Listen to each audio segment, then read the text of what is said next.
안녕하세요.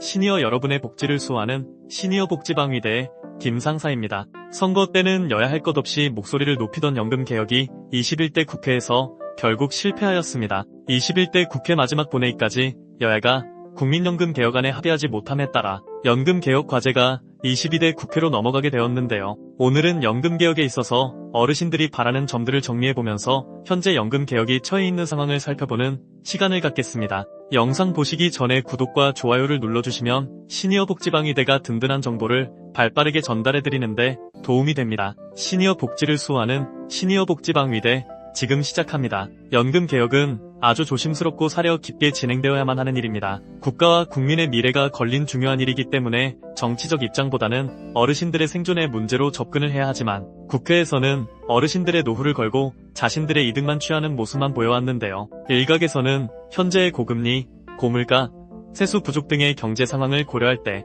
예산이 많이 들어가지 않지만 효과를 볼 수 있는 일부터 하는 것이 좋을 것 같다며 국민연금 가입자와 기초연금 수급자가 가장 불편해하고 있는 국민연금 연계 감액과 부부 감액을 순차적으로 개선해 나가는 것이 바람직하다는 의견을 보이고 있습니다. 2024년 현재 국민연금 연계 감액은 기초연금 수급 대상이 되시더라도 국민연금을 52만 2,200원을 초과해서 받으면 기초연금 33만 4,810원에 최대 50%까지 감액하는 제도인데요. 기초연금과 국민연금은 그 목적과 성격이 분명한 차이가 있는 제도이기 때문에 이를 합쳐서 감액하는 것은 불합리하다는 의견이 오래전부터 제기되어 왔습니다. 여기서 기초연금과 국민연금의 차이점을 비교해보면 기초연금이 어려운 노후를 보내는 어르신들을 위한 사회복지 서비스라면 국민연금은 보험 원리에 따라 운영되는 대표적인 사회보험입니다. 또한 기초연금은 사회복지 서비스로 복지수당이며 국민연금은 사회보험이기 때문에 기초연금은 본인의 기여 없이 국민이 낸 세금으로 지급되는 반면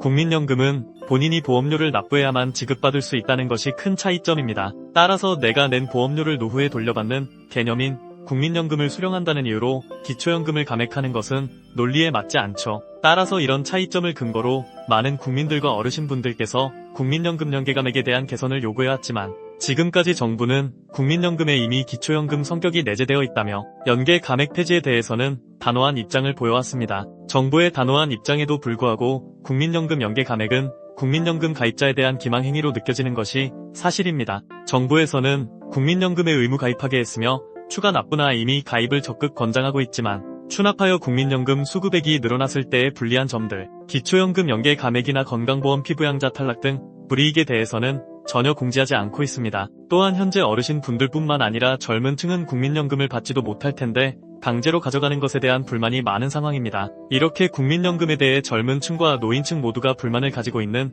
상황에서 이런 정부의 기망행위는 국민이 피땀 흘려번 돈을 더 수금해서 연금 재정의 안정성만을 추구하려는 것처럼 보이는데요. 국민연금은 강제성이 있기 때문에 국민연금과 기초연금을 연계해서 감액하는 것은 역차별인 것입니다. 이런 식으로 연금을 운용하다가는 공적연금 제도에 대한 불신과 혼란만이 높아지고 사회적 혼란만 더 가져올 것입니다. 연금 개혁이 논의되기 시작하면서 국민연금의 재정 고갈 사실은 이미 잘 알려졌습니다. 국민들은 더 이상 공적연금 제도를 신뢰하지 않고 있는데요. 이런 상황에서 불합리한 제도들을 수정하지 않는다면 국민들의 불신은 더 커질 것입니다. 2024년 현재 국민연금 가입자의 월 평균 급여액은 63만원 정도인데 열심히 일하고 성실하게 연금을 납부한 사람이 받는 국민연금보다 연금 한 푼 안 넣은 사람이 받는 기초연금이 더 많다면 더 이상 국민연금에 가입해야 할 이유가 없지 않을까요? 이런 문제 때문에 기초연금을 40만원으로 인상하면 국민연금 가입자의 33.4%가 국민연금 납부를 중단할 의사가 있다고 밝힌 것입니다. 따라서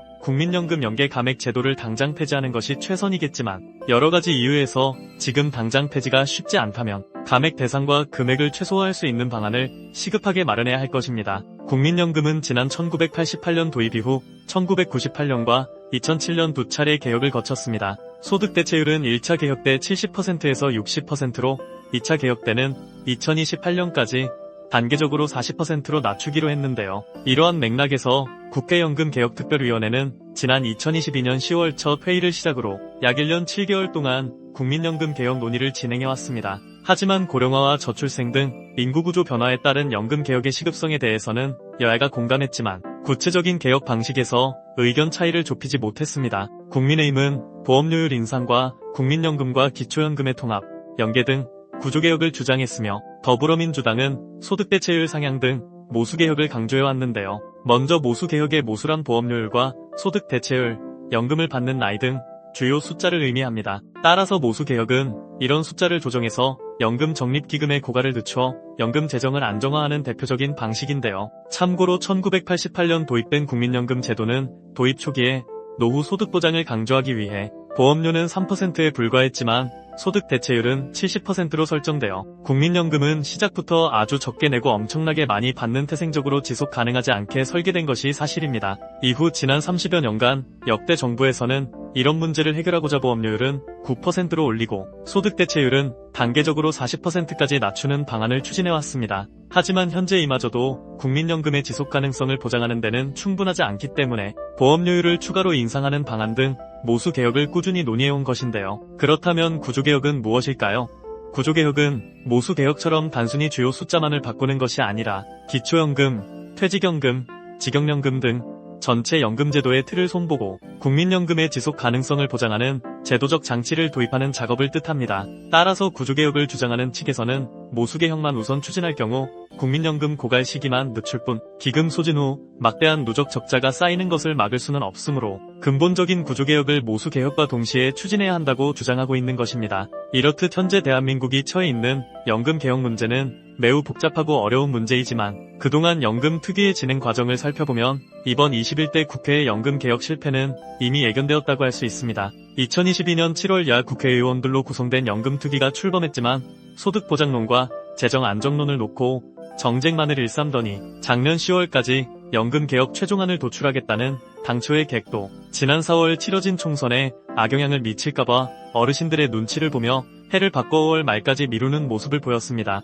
이렇게 미룬 뒤에는 자연스럽게 다음 국회에 폭탄을 넘기는 결과가 나타난 것입니다. 이런 정치인들의 모습을 보면 연금개혁을 할 의지가 전혀 없어 보이는 것도 사실인데요. 정부에서는 연금 사각지대 해소, 노후 소득보장, 소득 재분배 등을 주장하고 홍보해왔지만 소득 상위 30%는 추납을 통해 국민연금을 재테크 수단으로 활용해오고 있으며 소득이 낮으신 분들은 최소 생계비도 되지 못하는 연금을 받는 것이 국민연금의 현실입니다. 중산층은 기초연금 수급 대상에서 제외될까, 저소득층 기초연금이 감액될까 등등의 이유로 국민연금을 잘 이용하지 못하고 있는 상황입니다. 하루빨리 국민연금에 있는 악한 제도가 폐지되어 어르신들의 노후가 하루빨리 나아지기를 바라겠습니다. 시니어 복지방위대 오늘은 국민연금과 기초연금 개혁의 상황과 현실에 대해 알아보았습니다. 연금개혁이 정치인들의 표몰이 수단이 아니라 어르신들의 노후를 위해 필수적인 과정이라는 것을 하루빨리 정치인들이 깨닫길 바라며 오늘도 어르신들의 행복한 노후를 시니어 복지방위대가 응원하겠습니다.